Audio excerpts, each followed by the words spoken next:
Assalamualaikum warahmatullahi wabarakatuh. Salam sejahtera untuk kita semua.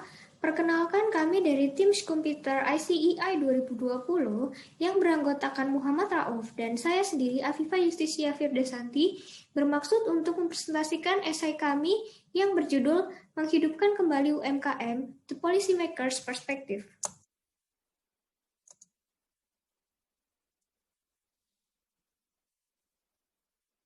Paparan akan kami mulai dengan problematika utama yang dihadapi oleh UMKM di masa pandemi COVID-19. Seperti kita tahu, dampak ekonomi dari COVID-19 ini sangat luar biasa yang menyebabkan masyarakat mayoritas mengalami kesulitan ekonomi sehingga mereka pun berpikir berulang kali untuk membelanjakan uangnya.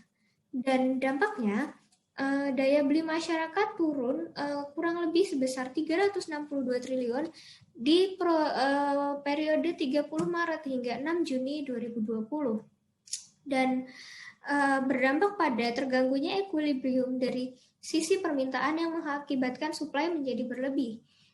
UMKM menjadi salah satu sektor yang paling terdampak akan hal ini.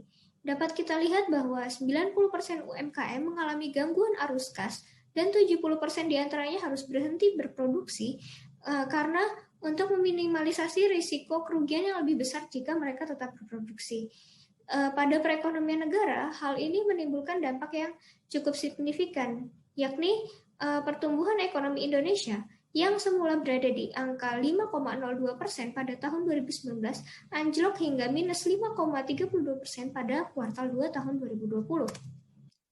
Menanggapi hal tersebut, pemerintah pun mengeluarkan kebijakan, salah satunya adalah pemulihan ekonomi nasional yang diatur melalui TP nomor 23 tahun 2020 yang menitikberatkan UMKM, sehingga mereka diharapkan mampu bangkit dan menopang perekonomian negara secara kuat. Turunan dari kebijakan ini diantaranya adalah program Banpres Produktif Usaha Mikro dan restrukturisasi kredit UMKM. Analisis kami akan memfokuskan pada masalah yang timbul pada implementasi kedua program tersebut.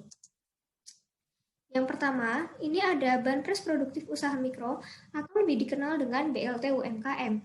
Sebetulnya, bantuan ini tepat untuk dialokasikan, mengingat sifatnya yang berupa dana segar yang dapat langsung dikelola. Sebab menurut survei dari ADB, 88% usaha mikro di Indonesia tidak lagi memiliki dana cadangan, baik tunai maupun simpanan, dan akan betul-betul kehabisan dana dalam waktu 1 bulan. Sehingga mereka pun membutuhkan dana segar yang dapat cepat dimanfaatkan untuk menunjang keberlanjutan usahanya. Maka pada 24 Agustus 2020, BLT UMKM resmi diluncurkan dengan sasaran 12 juta pelaku usaha yang besarannya per pelaku usaha itu adalah 2,4 juta rupiah, sedangkan serapannya per 21 September 2020 telah mencapai 72,46%. Namun, kami menemukan permasalahan dalam implementasinya. Yang pertama adalah bantuan ini tidak ada pendampingan lanjutan, jadi hanya bertumpu pada syarat pengajuan yang sangat administratif.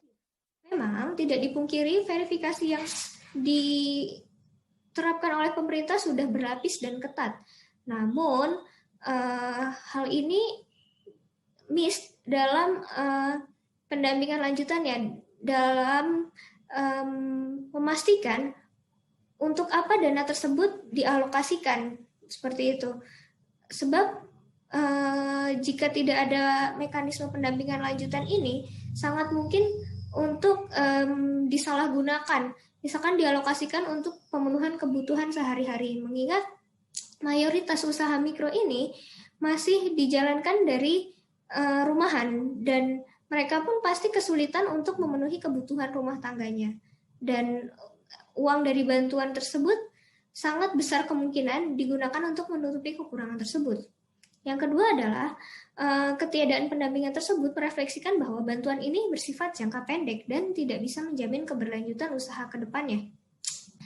Dapat kita lihat bahwa skemanya hanya mentransfer bantuan sebanyak 1 kali. Setelah itu penerima dilepas untuk mengelola dananya sendiri. Pemerintah tidak memiliki mekanisme untuk mengukur seberapa jauh bantuan ini efektif dalam membantu bisnis bertahan dan berkembang ke depannya.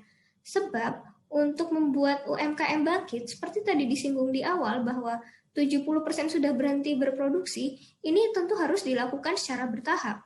Dan tentu programnya itu pun harus menyesuaikan dan dilakukan dalam beberapa tahapan dan berbasis jangka panjang. Program yang berorientasi jangka pendek justru akan menimbulkan sikap konsumtif dan pada akhirnya ketergantungan terhadap pemerintah, sebab bantuan ini tidak efektif untuk membantu UMKM menjadi bertahan dan produktif secara mandiri ke depannya. Selanjutnya akan dijelaskan oleh Rauf. Baik, selanjutnya ya tentang restrukturisasi kredit UMKM. Pada masa pandemi sekarang ini, sebagian besar pelaku UMKM merasakan akan kesulitan dalam hal penjualannya mengakibatkan kesulitan untuk membayar kredit. Hal ini dikarenakan adanya jumlah pendapatan yang diperoleh oleh pelaku UMKM yang mengalami penurunan secara signifikan selama pandemi ini berlangsung. Oleh karena itu, dengan permasalahan tersebut, pemerintah menginisiasikan adanya restrukturisasi kredit terhadap pelaku UMKM. Selanjutnya,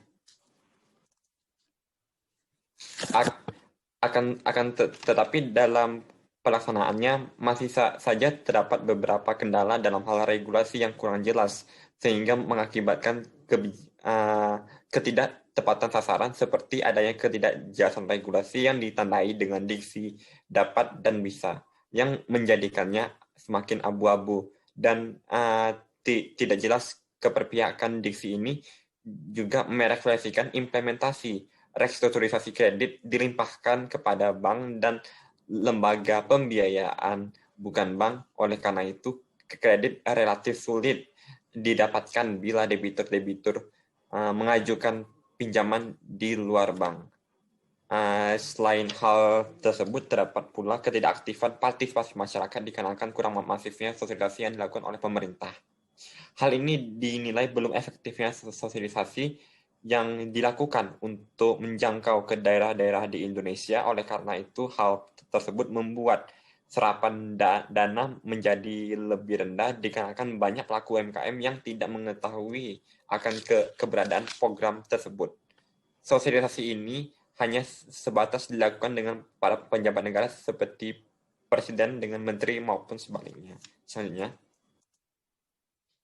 Nah, berikut ada beberapa solusi yang dicanangkan untuk menjawab beberapa permasalahan tersebut. Nah, solusi yang pertama ini adanya pendampingan lanjutan. Nah, adanya pendampingan lanjutan ini bertujuan untuk supaya proses pelaksanaannya dapat mencapai target sebagaimana yang telah ditentukan agar tidak salah sasaran. Sehubungan dengan itu, hal ini juga mendukung adanya mekanisme program lanjutan yang orientasinya lebih jangka panjang. Selanjutnya ialah kanal satu pintu.